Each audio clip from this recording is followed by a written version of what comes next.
maybe. Sorry about that if you missed me for a second. Okay, so I was just saying Pennsylvania 10, we were going to take a pickup there probably. And then if we were to go over to, see, what I'm going to show you is this is the Salvador Cristobal forecast. A few seats over on this left side of the screen here that are likely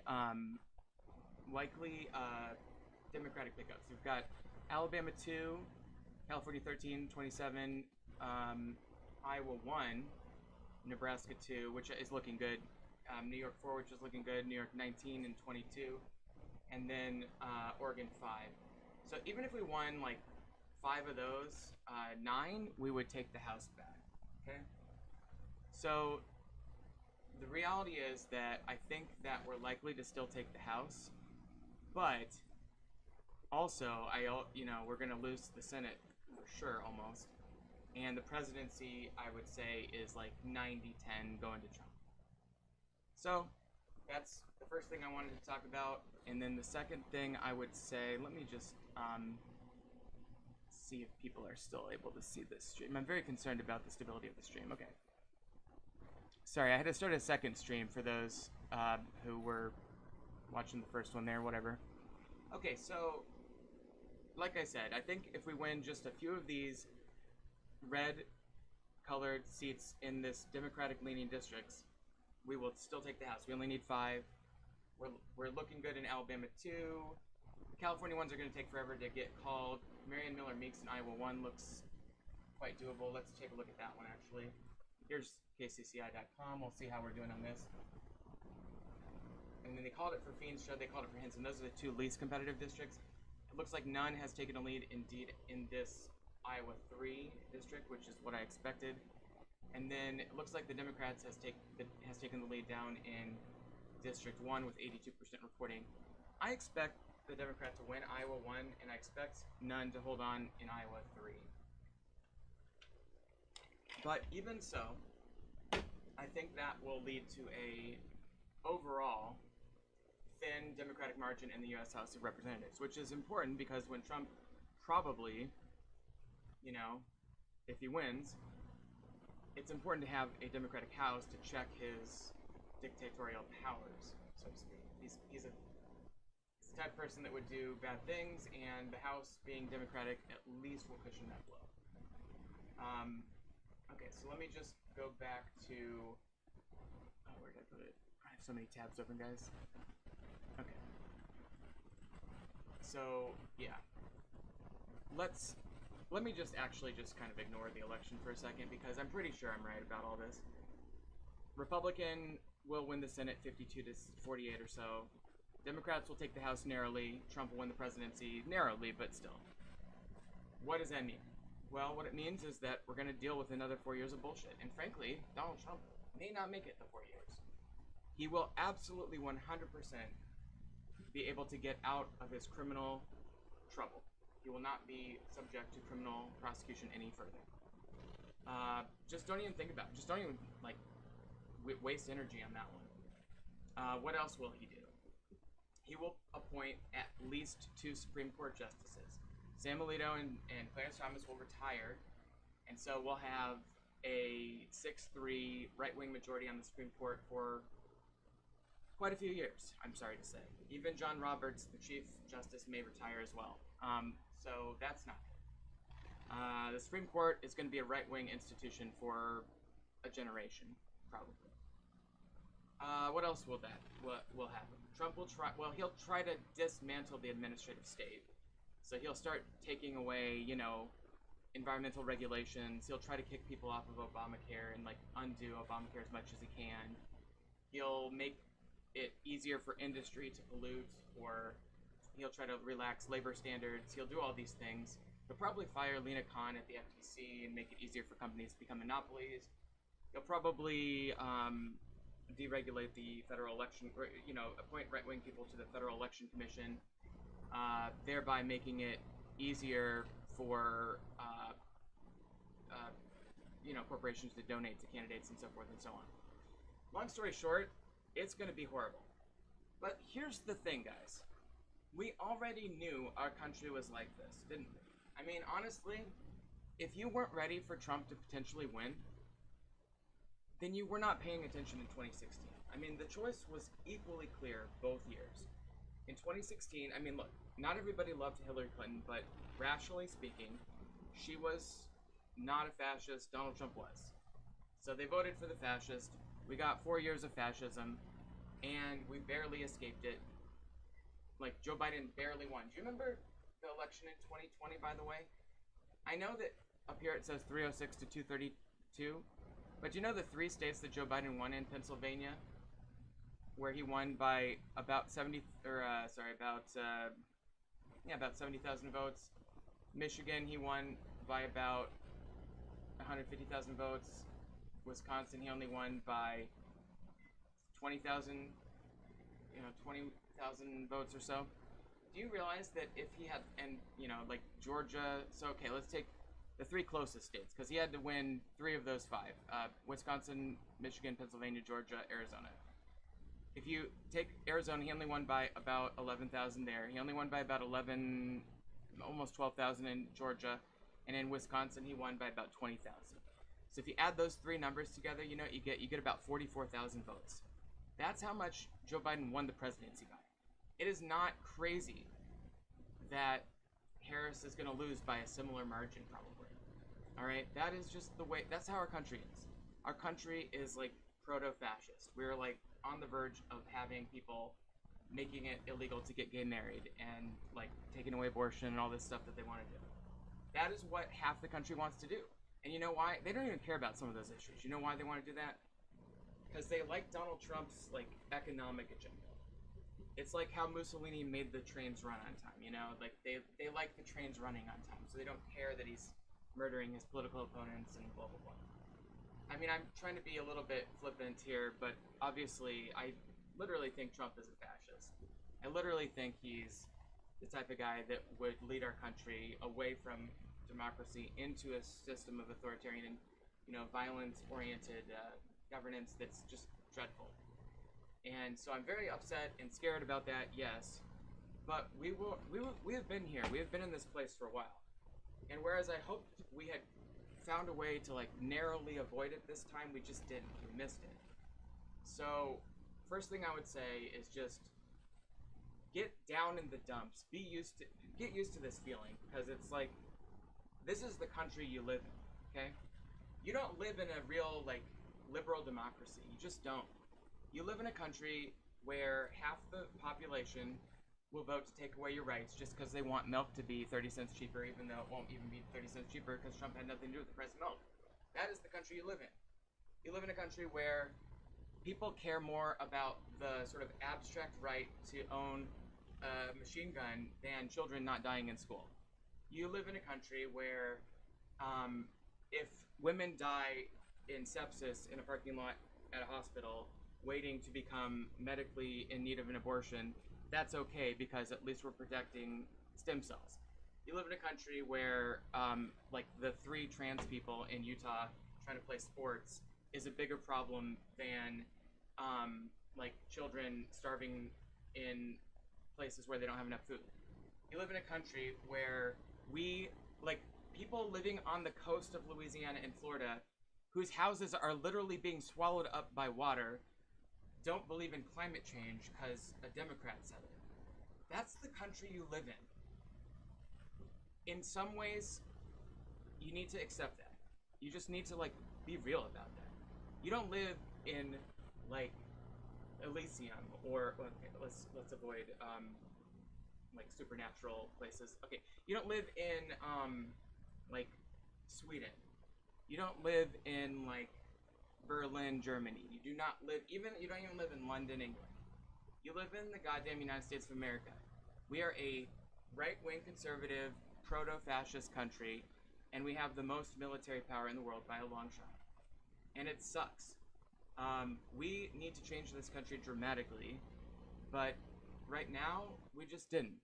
We'll get it next time. We probably will, but in the meantime, there's going to be a lot of damage. There really will. And a lot of people are probably going to get hurt.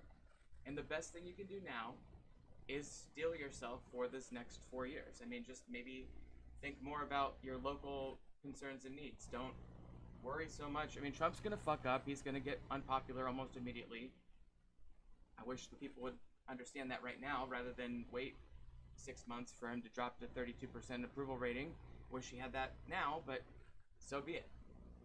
All right, I got a couple questions here. Let me switch gears and just answer a couple questions. First of all, let's go with first question was, what are we thinking about the House? Yeah, I think the House is probably going to go slightly Democrat. Like I said, Senate probably slightly Republican. Next question is there anything we can learn from this to stop it from happening again? Yes, absolutely, 1,000,000%. I don't want to be like, oh, I told you so, but I've been saying this. I've been talking about this for so long, and I got a lot of hate. I had some people block me. They're probably not listening right now, but that's fine. Because I was like talking about how maybe it's a bad idea to have the like Liz Cheney, who believes life begins at conception and whose dad like killed, that is to say, was the engineer of the Iraq War, which killed about 500,000 innocent civilians in Iraq. Maybe it's a bad idea to have him as the sort of poster child of the Democratic Party, as your little pundit going around trying to win these independent voters who clearly didn't turn out for you. Maybe it's a bad idea to chase 0.1% of the sort of suburban, like, former Republican vote, like the Nikki Haley disaffected Republican, like Tim Miller, Bulwark, Lincoln Project, former Republican assholes who think that if the Democratic Party just got a little bit more moderate, maybe they'd win more, and so we'll be like this sort of right-wing party.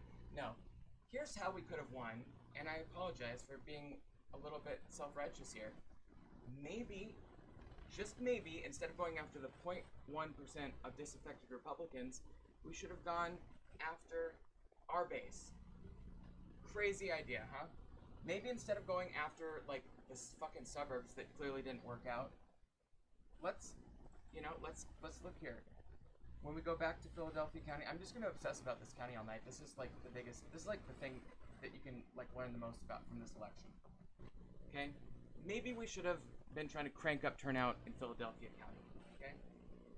That seems obvious to me, and I don't want to paint myself as any sort of political genius over here. But if we could have gotten 50,000 more votes there instead of the 2,000 votes we got out in, like, suburban, like, Pittsburgh, obviously we'd be in a lot better shape. Now, what does that look like in practice? Well, it means maybe talking about a progressive populist agenda. Maybe it means not, like, focusing on college people. By the way, I'm an elitist myself. Okay, I'll admit that. I'm a lawyer. I'm a very elite person in the sense of how people talk about that word. But I'm not who wins elections. You should never, like, base your shit towards me. You should base it, like, on, like, some lady in rural, or, like, whatever, like, maybe inner city Pittsburgh, or, yeah, I mean, the rural areas could benefit from this too, but just, like, maybe somebody who wants a minimum wage increase, or maybe somebody who is sick of us spending money on supplying Israel with weapons. I mean, that's an issue in Michigan. I'll talk about that in a minute. Or maybe we should talk about, like, you know, Trump is out here talking about, like, no tax on tips. Let's reduce the price of gas. Let's reduce the price of eggs. Absolutely, we should be doing that. And yes, the fucking former Republican, like, right-wing, Milton Friedman economic people who have, like, temporarily aligned themselves with us to fight against Trump are going to complain about, oh, you're doing price controls. Oh, you're doing, like, central planning of the economy. That's Marxist, blah, blah, blah. Well, you know what? It's also really fucking popular. If you look at the polling on price control, so to speak, you know, and I don't want to be, like, I wouldn't use that phrase necessarily, but the polling on price controls was really high. It was way higher than January 6th. It was way higher than any sort of, like, policy related to Ukraine or related to any sort of, like, issue related to taxes or whatever. Like, these little, like, pocketbook issues, these things that people, like, care about. Like, if the average person who doesn't pay attention to elections most of the time, they go home at the end of the day, and yeah, eggs cost more. And they think it's the government's fault, and to some extent, it is. But what the Democrats need to do, regardless of who's, like, whether it's the president or the House or whatever, they need to have a policy that says, you know, under no circumstances are we going to make it to election day and have eggs be that price. They need to either, like, do some sort of policy to address the cost of goods, maybe by increasing supply, maybe by regulating, corporate practice, whatever, or they need to, like, just do something that's, designed to supplement people's income or something. They definitely need to increase the minimum wage. They definitely need to work on getting healthcare to more people. They definitely need to do these populist agenda things that are very popular. So that's what I would say the Democrats need to do, is just do obviously popular things and stop doing unpopular things. I would also say that in the state of Michigan, which we'll pull up right now, it probably didn't help that our elected Democrats, almost all of them, especially the current president, Joe Biden, was abetting a genocide of Arabs in the Middle East. And why? Because he's a Zionist. He believes that one ethnicity has a uniquely strong claim to the land of Gaza and Greater Israel than another ethnicity. That is a silly and outrageous, and frankly, it's a proposition that betrays the values of the Democratic Party. The Democratic Party is supposed to be not racist. It's supposed to be, like, for peace, not war. And yet we had Joe Biden leading the charge, but many other Democrats joining him, supporting a racist war in Gaza and killing tens of thousands of children. How do you think the Arab American community in Michigan is going to respond to that? Do you honestly think we would have Arab Americans that voted for Biden by a margin of 70 to 30 in 2020? Do you honestly think they're going to come out in the same numbers? Look at this. I mean, Wayne County is still way not in yet, but I saw a tweet. Let me see if I can find it. There was a precinct in Wayne County. I saw a tweet about it. I mean, I can't verify this, but I trust this Twitter account implicitly. And basically, the tweet said, in one of the Dearborn. Here we go. Okay, this is what we want to talk about. Okay, this is Dearborn, Michigan. This is the most Arab American city in the country, and by the way, home to quite a big chunk of Michigan's 300,000 Arab American voters. All right, now of that group, as you can see, this is just a very early sample of the Dearborn population. We've got about 27,000 votes recorded here, 28,000, whatever. And as you can see, this is an outrageous percentage. And I say outrageous not because I judge them, the Arab Americans, for not voting for the party that's literally responsible for giving Israel 2,000-pound bombs to murder children with. No, I don't judge them for that. How could I? Their families, some of their families are being murdered en masse right now by Joe Biden. And I hate to put it so bluntly, because I know some Democrats are out here like, I love Joe Biden, he did the right thing, blah, blah. He is giving Israel money and weapons to mass murder Arab children in Gaza right now. And you know what? The polls, even non-Arab American voters, believe this. The polls show that the vast majority, the majority of Americans oppose giving Israel more arms. The vast majority of Democrats oppose that.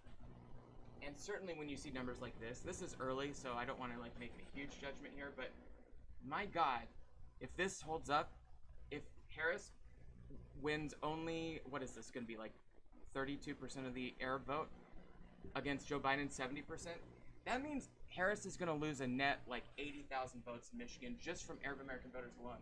And if that's the case, I mean, Biden only won Michigan, again, by about 150,000 votes or so. If she loses that massive amount of Arab American voters, you couple that with like young voters who hate the policy in Gaza, and you couple that with people of color who are also very concerned about American racist colonialism, yeah, we're probably going to lose Michigan, I'm sorry to say. And, you know, if you want to blame the left for flaking, go ahead. I blame maybe the party for abandoning its values against racism and war. Like, if you're going to have a racist war, go be a Republican. That's what they do.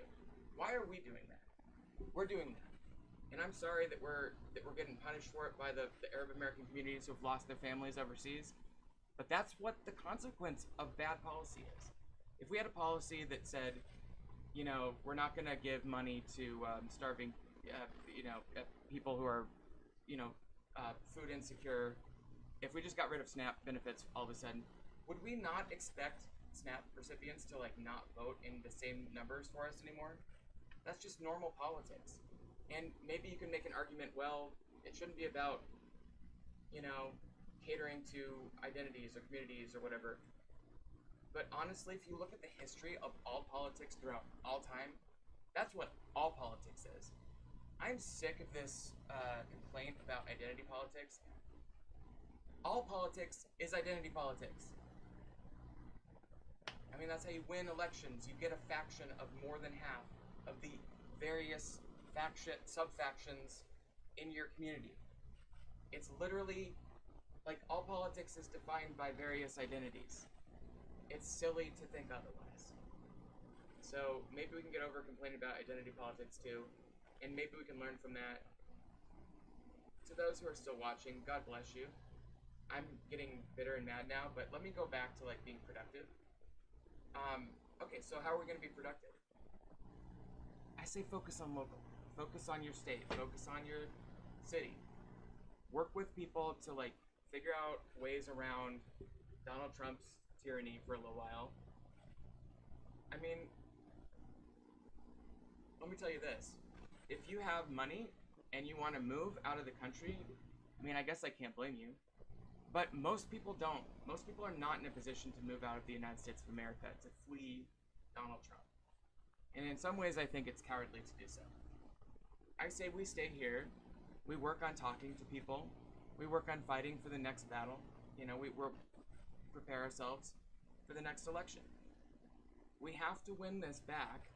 And I hate the fact, and let me talk about one other thing just real quick. I mean, this is such a obvious thing that I didn't even talk about earlier, but on my chart here, as you can see, the presidential and the Senate, all of these PVIs, the political partisan voting index developed by Cook Political Reports, they've developed a system where they rank each state by its partisan lean. Now, overall, the country is about even because the country is about even.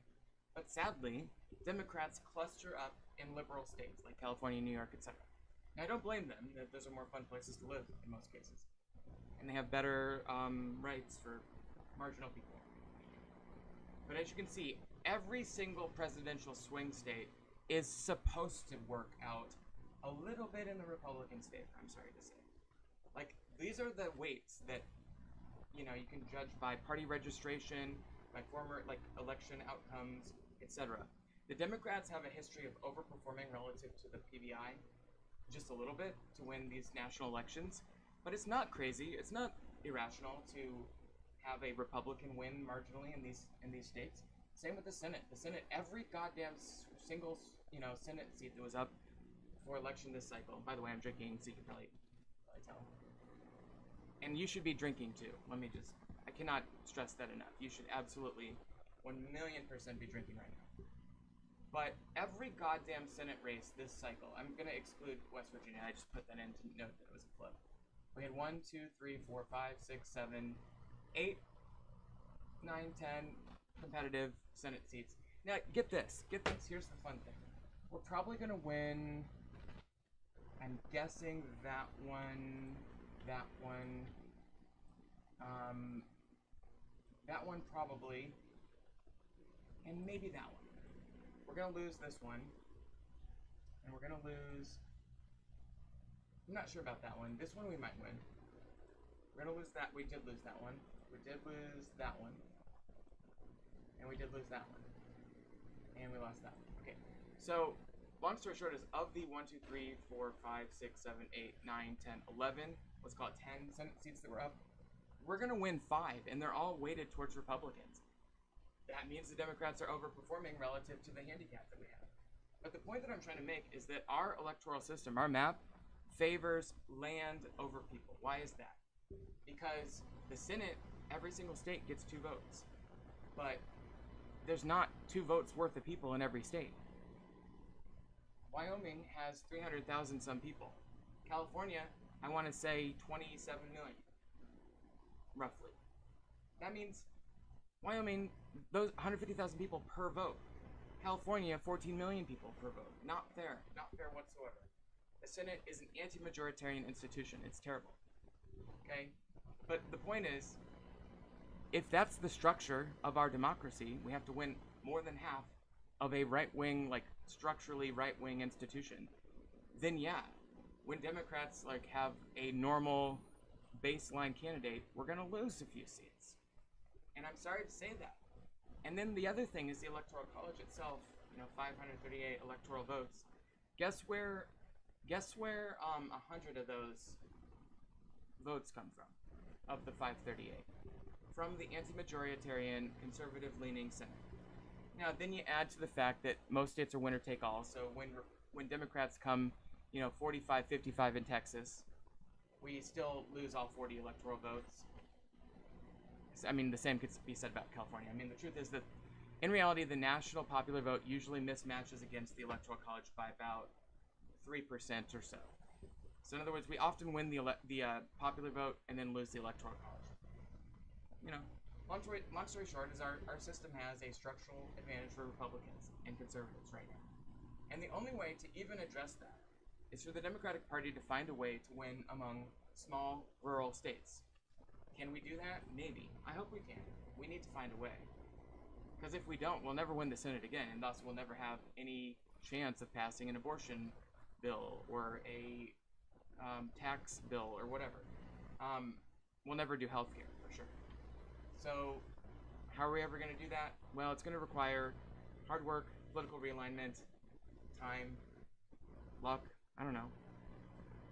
Our system is kind of fucked up. It really is.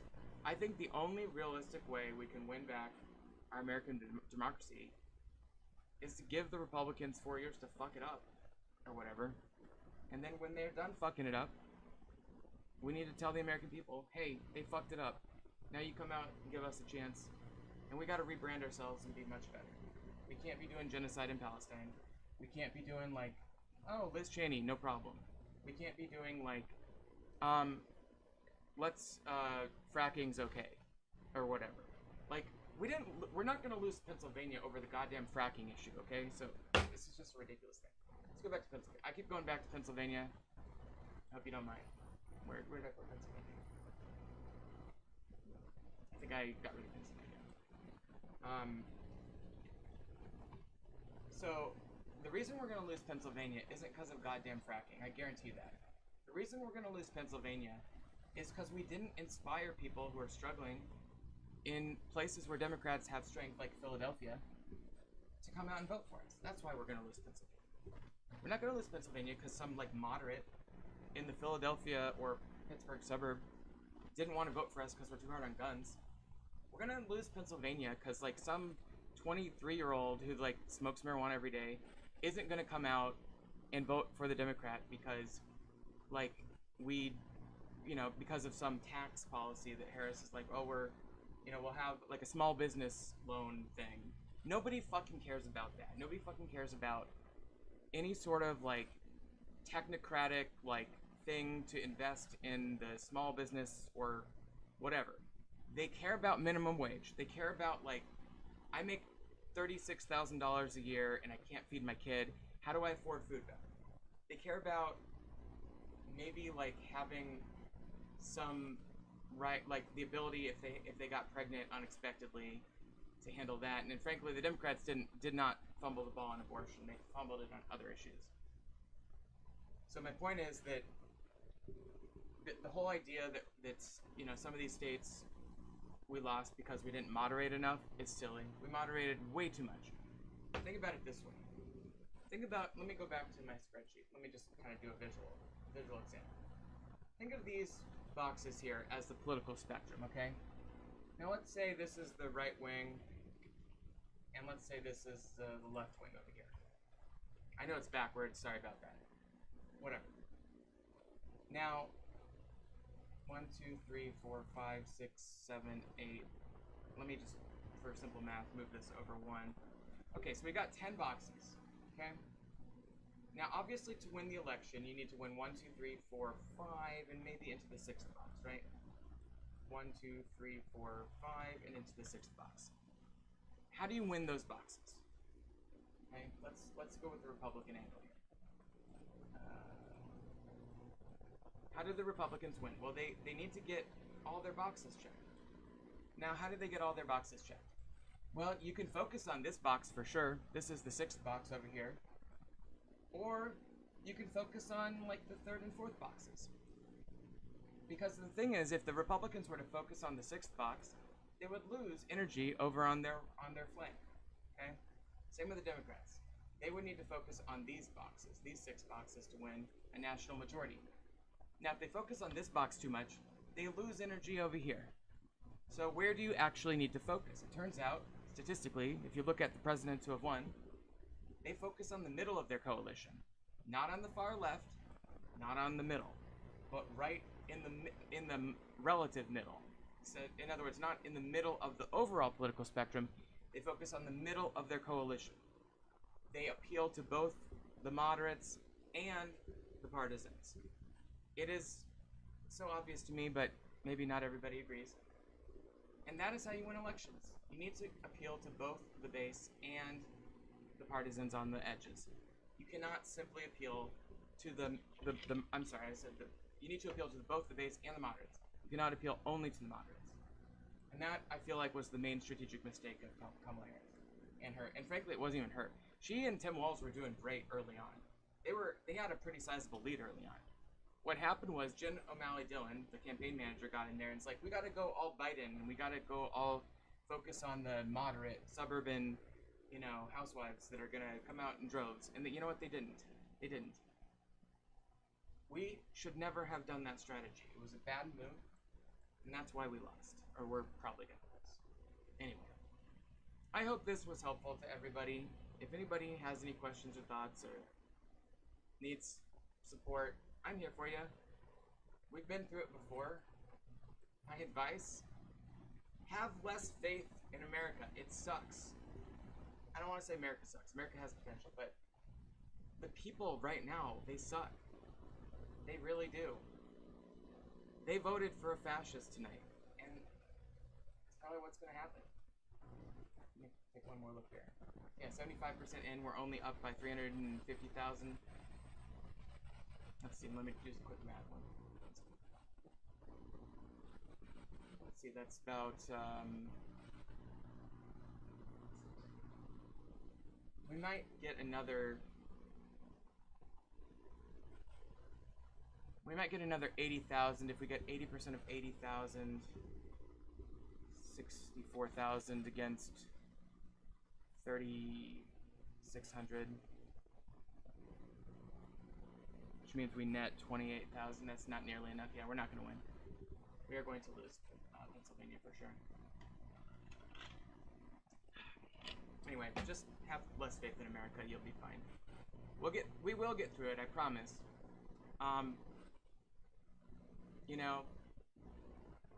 The thing is, I'd like to say that we'll get through it without anybody getting hurt, and that's just not. I can't say that. Here's the folks who are going to get hurt are the most marginalized in our society, obviously. People of color, people who certainly immigrants. They're going to get. I mean, that's going to happen. I mean, I hate to tell you that, but they're going to get mass deported. Trans folks are going to have a tough time. Gay folks, I think, are going to get pinched as well. I hate to say that. You'd think we've made it far enough, but no. Women are obviously going to be subjected to, I don't want to say handsmaid tale level treatment, but we're certainly going to not have abortion in most of the country. Or not most, but maybe half the country. We're certainly going to be, the worst thing that I think is going to happen is he's going to appoint 2 to 3 more justices and lock in a 6-3 right-wing Supreme Court for the next however many years. 30, 20, 25 years, whatever.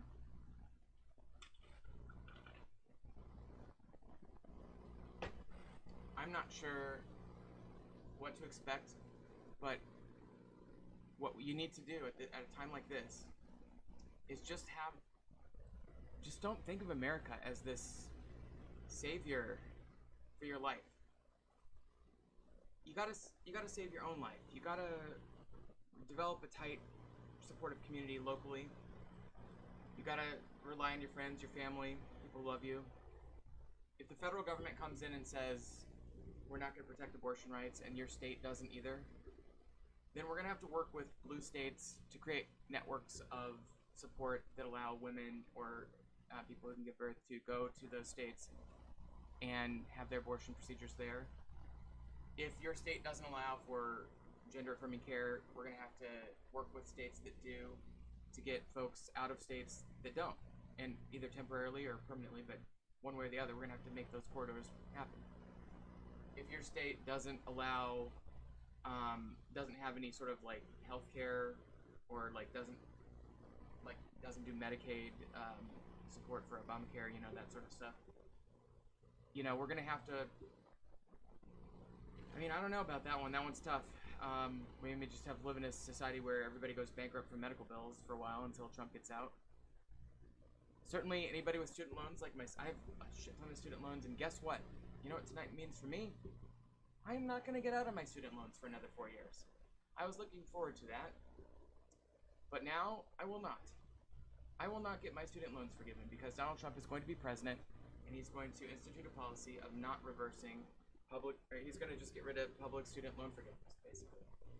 And he's certainly not going to forgive anybody's student loans based on fraud or based on improper management of the student loans like Biden was starting to try to do. Probably, I worry about things like foreign policy. I mean, Trump's going to just go apeshit on Israel. He's going to let Israel basically take over Palestine. It's going to be probably the worst genocide of this century. I mean, it already basically is, but it's going to be even worse. He's going to let Israel annex the West Bank, probably. He's certainly going to let Israel annex most of Gaza. He's going to get rid of any support for Ukraine, and Ukraine is going to basically be in a really shitty position relative to Russia. They're going to have to take a shitty peace deal that's going to cede most of eastern Ukraine to Russia. He's probably going to institute, like I said, draconian immigration policy, meaning anybody who's not here legally. I mean, if you got a green card, you'd probably be okay, but I wouldn't be confident if you got TPS, temporary protected status. Certainly wouldn't be competent if you don't have a green card yet. He's going to crack down on asylum seekers. He's going to crack down on people who are here seeking redress. That's going to be a tough one for a lot of folks. He's probably going to institute a series of measures designed to make it harder to vote and harder to, register other people to vote, all these things that we do in activism, spaces. He's probably going to cut funding to every program that's good and increase funding to every program that's bad. So, for example, he'll cut education funding and funding for the Environmental Protection Agency. He'll probably, and by the way, he'll have help from Congress for some of this, but not all of it. But I tell you what's not going to be the case, unlike last time. This time, the courts will probably go along with it, because we've done some good to correct some lower courts, but the Supreme Court is just fucking goddamn right-wing rubber stamping. They're not going to stop them. There's a case less than a year ago where they gave him immunity for criminal acts committed while president. I mean, it's not going to be good. I don't think he's going to get away with criminally charging United States citizens because they're his enemy, for example. But I think he'll try some shenanigans at the Justice Department. I certainly think he'll investigate people who had investigated him. I think Jack Smith is going to be under a microscope. I think Preet Bharara, I think, what's the New York guy, the New York prosecutor's name, is going to be under a microscope. He's going to appoint terrible judges. I mean, it's just going to be terrible. So, look, all that's going to happen. You can't do anything about it. I certainly encourage anybody to do any resistance work they can, but at the end of the day, to save yourself politically and mentally, just focus on your family, focus on your supporters, focus on your people that are around you. Don't worry so much about the national disaster. You know what? For how many years did our country have slavery? We had slavery from 1776 until, 1864 or so? I mean, that was How hard do you think that was for people who were enslaved? Okay, our country had mass murdered and relocated and ethnically cleansed Native Americans for 150 some odd years, and we're still reaping the legacy of that policy. That was not easy to live with for obviously under as a Native American, it wouldn't be easy to live with. We had policies that made it. I mean, women couldn't own property, vote, or really have a say in life whatsoever until 100 years ago. All right, gay people. It was illegal to be gay until 2004, roughly, in many places, and frankly, in most places until 1970, and in several places, in 13 states, I think, still until Lawrence versus Texas, and I think it was 2003. So the point is, our country's gone through some shit. We've had bad times before. It's gonna be a bad time, but we're gonna get it back, because you know why? We've had a taste of the good times. Young people hate this.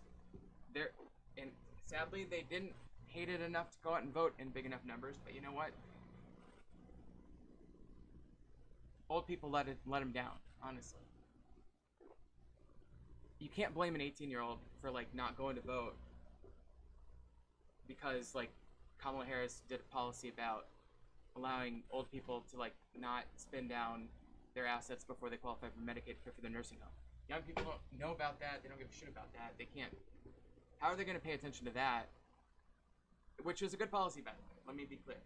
How are they going to pay attention to Medicaid policy? And then you're doing the war in Gaza. You're fucking around with student loans so much. You're not making life easier for young people. Look, I wish young people voted more, but they didn't. So I wouldn't blame them. I'd blame old people for letting them down. Anyway, I'm gonna get off of here. Like I said, if you have any questions or thoughts or comments, please leave them. My recommendation, again, leave you with this thought. Rely on your friends, rely on your family, rely on people around you. Drink tonight, for sure. Drink a lot. Whatever. We'll get through this. It really sucks. But, I mean, it's not surprising. It's honestly not surprising. And we did it before. We literally did this before. And we're going to do it again. And one day, maybe 10 years from now, we'll look back and be like, hey, do you remember that time when Trump won a second term and then died 6 months into his term, and then fucking J.D. Vance became president? And then after that, he got impeached by the House because he I don't know, killed somebody. I mean, whatever. This is going to be a funny story, but it's going to suck in the meantime. So just get through it. Rely on your people. Drink tonight. Sorry about the bad news. And it's possible we can still pull out a squeaker, but I just doubt it. And you should be prepared for that.